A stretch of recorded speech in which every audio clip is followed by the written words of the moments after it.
seveda z samozavestjo prihaja odgovornost. Kar pomeni, da moramo seveda v tem smislu tudi razmišljati in kadar postavljamo nove trende, nove smernice, se moramo zavedati, da cel svet v resnici z enim očem gleda na nas, kakšne poteze bomo potegali. In tega se zavedam, jaz kamorkoli pridem na svetovnem nivoju.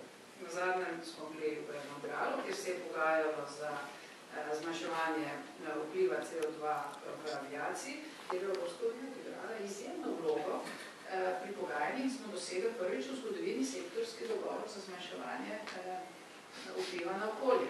Prvi sploh.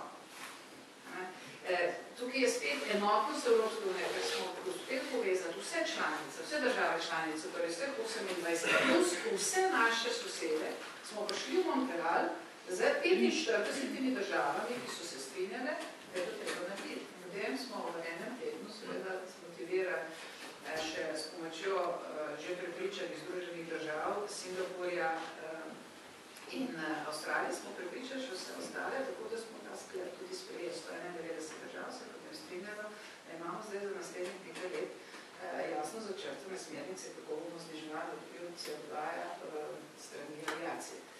Tako da, kadar Evropska unija je enotna, smo izjemno močni. To je prvo. Tako da, upam, da na teh predpostavkah lahko potem se pogovarjamo naprej. Jasno pa, da je življenje velik dinamičen sistem. Kdor misli, da je življenje statično, potem ga ne živi. In se vsak dan v osebnem življenju spremembe ves čas dogajajo. Spomnite se včeraj, kako je izgledal, kako je danes, pa sploh ne veste, kaj vas jutri čaka. Ampak veste, da nekaj bo zmotilo vaš vsakdanji ritem. Ja, to je isto na nivoju držav. In to je isto na nivoju Evropske unije. Ves čas se kakšni prepiri dogajajo, ves čas se rojevajo nove ideje, se povezujejo novi ljudje med sabo, nove organizacije. In če pogledamo zadnjih 1000 let, se tu države spreminjajo, eno vstopajo, druge stopajo, eno propadajo, druge nastajajo. Zato tudi jaz zgodbe Britanske unije sploh ne gledam tragične.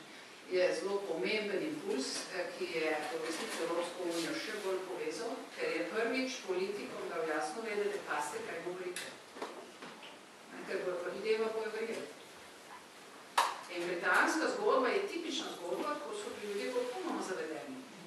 Z podatki, z ideologijo, z vsem, ampak politiki nosijo to odgovornost. In iz tega vidika seveda je bil to močan impuls vsem politikom v Evropski uniji in po tistih prvih euforijah so stvari zelo umirile. In zdaj jaz resnic več enotnosti Evropske unije čutim, kot pa sem jo mogoče pred parimi meseci, ko počite še ni bilo. In pa seveda moramo še počakati, kaj bo Britanija v resnici naredila. Ker Britanija še zdaj ni uradno naznana izstove z Evropske unije. Moramo tudi vedeti. Drugo si omenil begunce, nas potem že rekla. Evropska unija je popolnoma nepripravljena na to.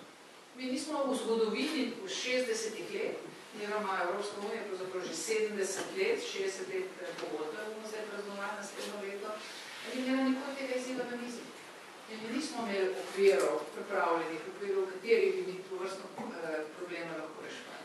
In moram reči, sem zelo ponosna na nas vse, in na državljane in državljanke, na lokalne oblasti oziroma nacionalne oblasti, kot tudi na Evropsko unijo, da smo mi 9 mesecih bili sposobni sprejeti zgodovinske ukrepe na nivoju Evropske unije.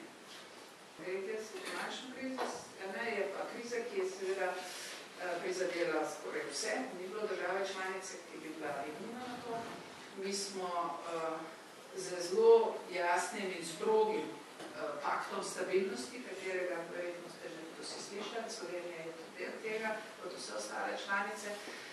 In tukaj je spet zgodba Slovenije, ki je dobra. Mi smo išli iz tiste kontrole, ki smo dokazali, da znamo svoje javne finance spraviti. In je Slovenija v lanskem oziroma letošnjem prvem obdobju pokazana kot primer skupaj z Irsko, kako se je treba odzivati. Imamo pa še stvari, ki jih moramo dodatno nadgraditi, zato smo še vedno v drugi skupini, ne v prvi, ampak jaz upam, da bomo prišli prvo. Po uspešnosti moramo še urediti zdravstveno reformo, moramo izboljšati nadzorovanje podjetij, katerih je lastnica država, in moramo urediti bančni sektor oziroma nadzor nad bančnim sektorjem, kar pa se zdaj tudi, če se ne motim, ureja. Ta fiskalni svet se ustanavlja